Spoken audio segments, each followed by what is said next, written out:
ગુરુજીઓ તથા મારા વાલા મિત્રો, આજે ધોરણ 8 ની વિદાય એટલે અમારી વિદાય. આજે અમે જેટલા વર્ષો સુધી અમારા મિત્રોની સાથે રમ્યા, ગણ્યા, ભણ્યા અને તેમને વિદાય આપવાનો છે. આ પ્રસંગ સુખ અને દુઃખનો બંનેનો છે.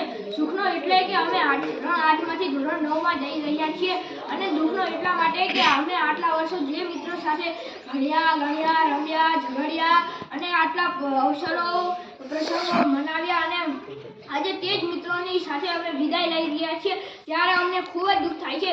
જ્યારે અમે ધોરણ 6 અને 7 માં હતા ત્યારે ધોરણ 8 ના વિદ્યાર્થીઓને વિદાય આપીને અમે ખૂબ જ દુઃખી હતા અને જ્યારે અમે ધોરણ 8 માં પોતે વિદાય લઈ રહ્યા છીએ ત્યારે અમને સમજાઈ રહ્યું છે કે તેના કરતાં અમને ખૂબ જ વધારે દુઃખ થઈ રહ્યું છે.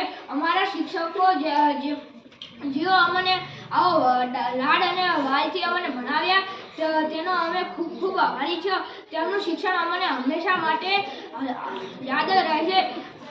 અમે જ્યારે ધોરણ 8 માંથી ધોરણ 9 માં જઈશું ત્યારે શિક્ષણની આશા સાથે સાથે આટલા વર્ષોનો યાદો અને અનુભવો લઈને જ જઈશું.